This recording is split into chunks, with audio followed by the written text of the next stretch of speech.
Hey, good morning, guys. Today we're gonna be looking at networking on LinkedIn.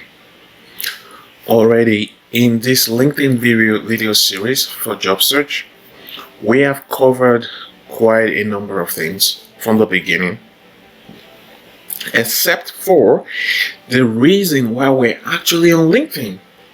The reason we're actually on LinkedIn is to network with our colleagues, with our potential clients, with people who have insights who they can share with us to help us with our projects and so many other reasons. Hi, my name is Abiodun Oke of Serial Project Services.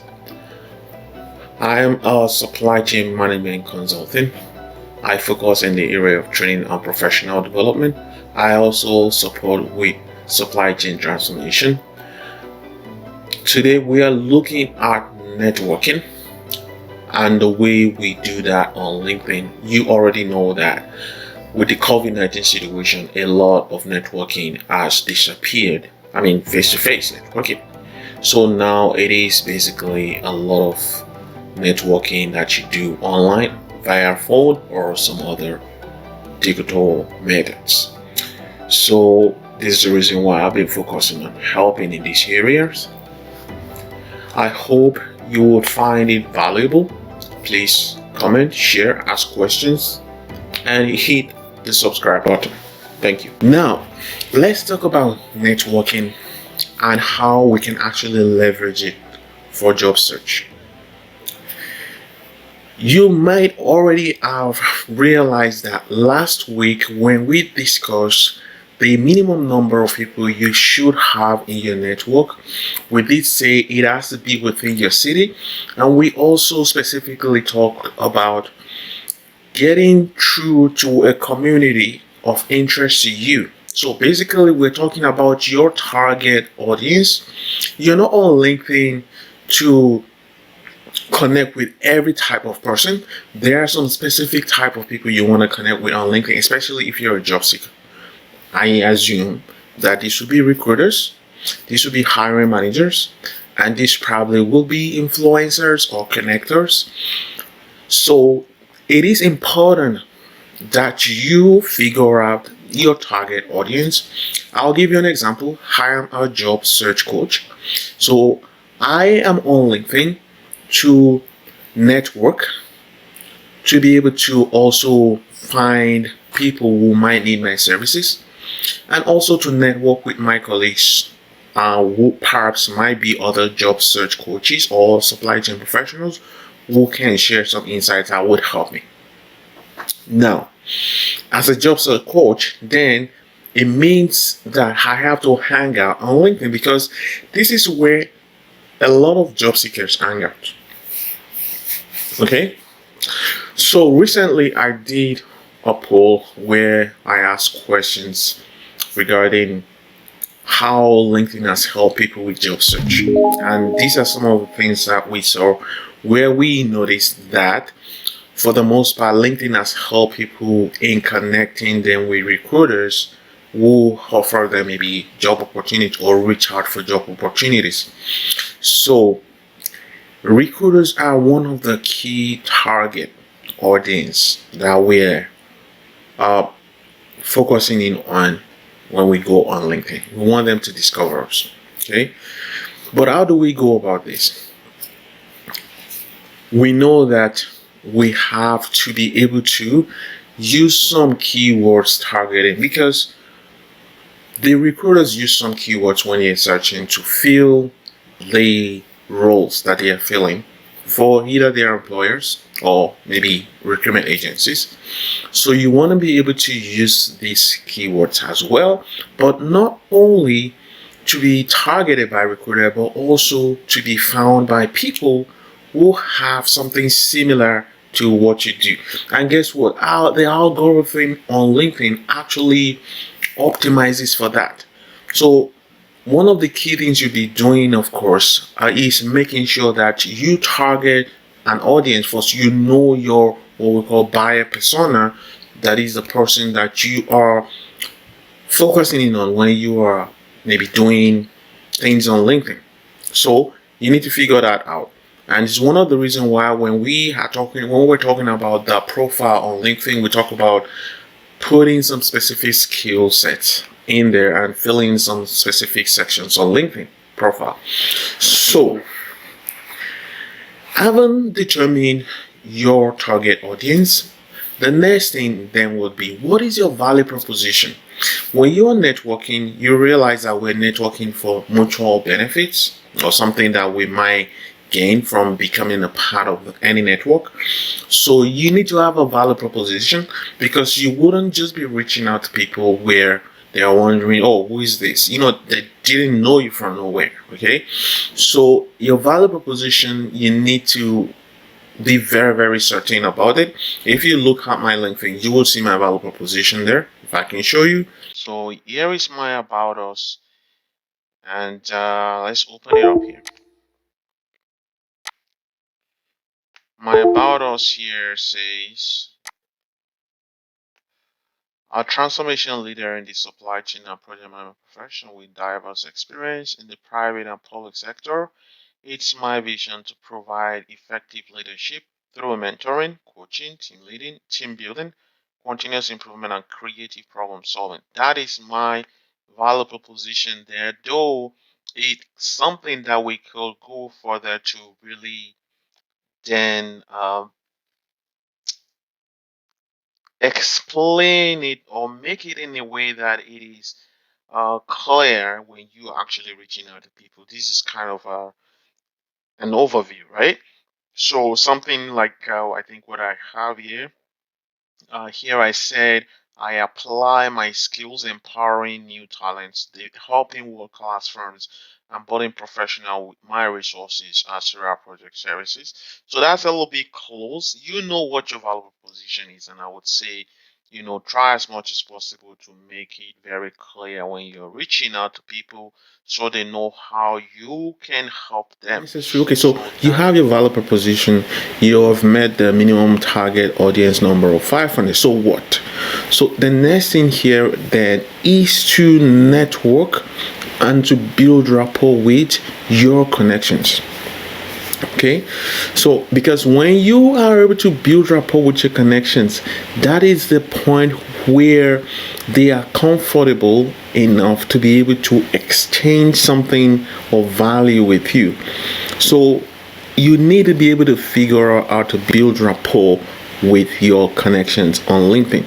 You need to do it as soon as, if possible, as soon as the person connects with you.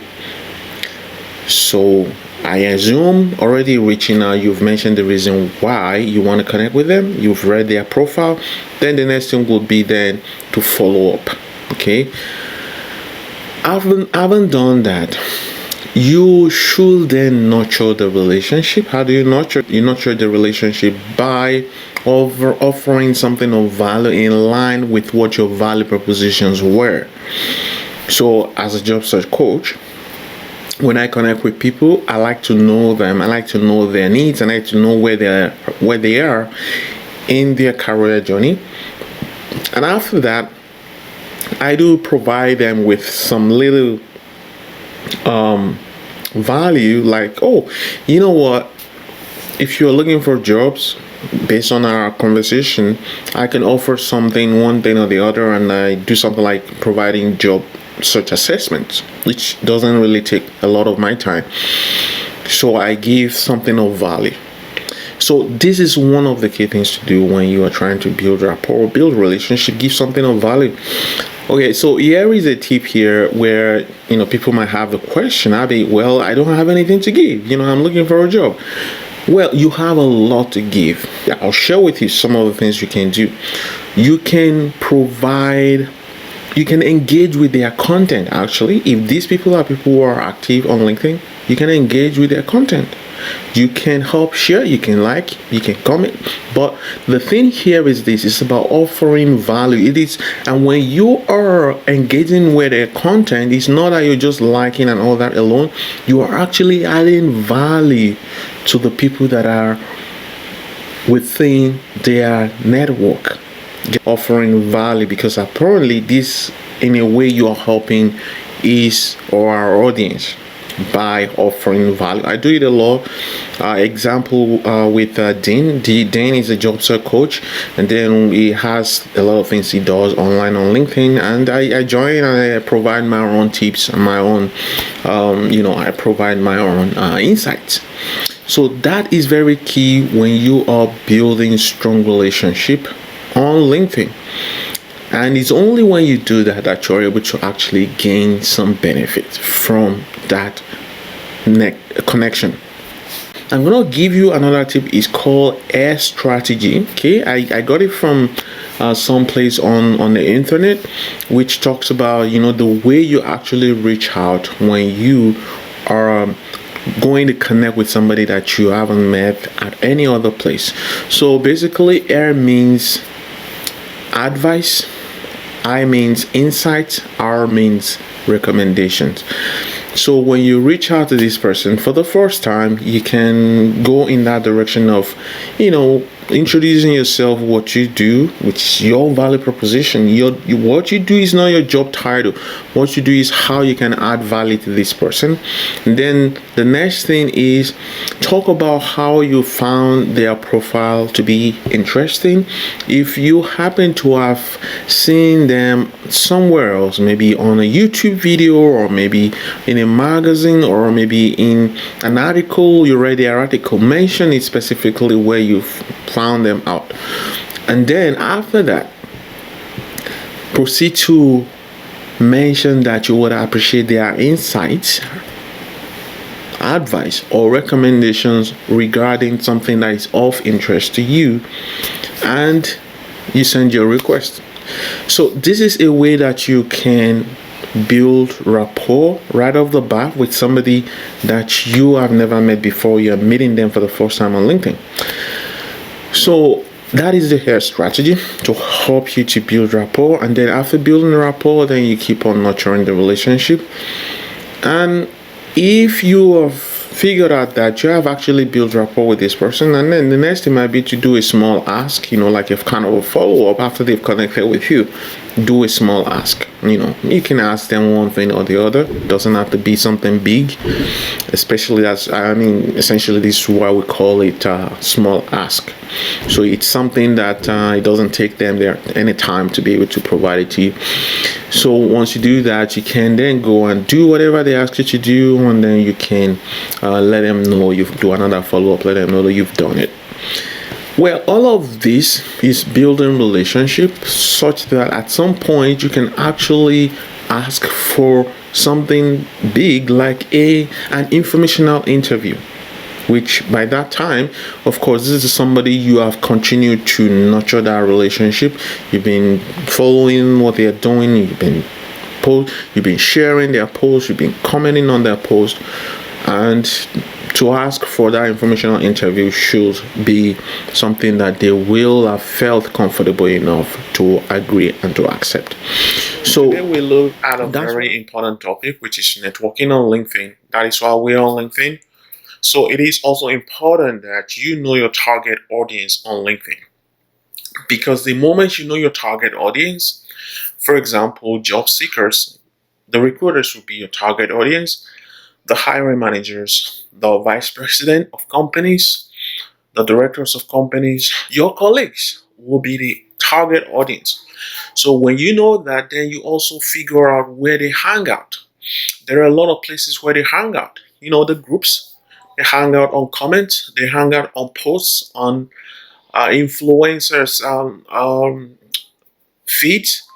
So you need to be in these places as long as you know the right audience. And after that, of course, there will be people that you would want to reach out to that are of interest, that have something similar to what you do. You want to build rapport with them. After this, then you want to do some small ask, after which you then proceed to nurture the relationship. Ultimately, as a job seeker, the main thing you want to then get out of this networking is referrals and informational interviews. But even as you are going through this process, you have a trust barrier that you're trying to go through. So do not break that trust, because the moment you ask about help me with job and then being aggressive and all those things, you wouldn't be able to build rapport with your audience or with your target person that you are trying to reach out to. I hope that helps. All that we have talked about today, please hit that subscribe button. It would help a lot. And we'll be looking forward to next week, where we'll talk about how you can use the algorithm of LinkedIn to boost your post and also to help you to further even reach out to your target audience. Thanks and have a great day.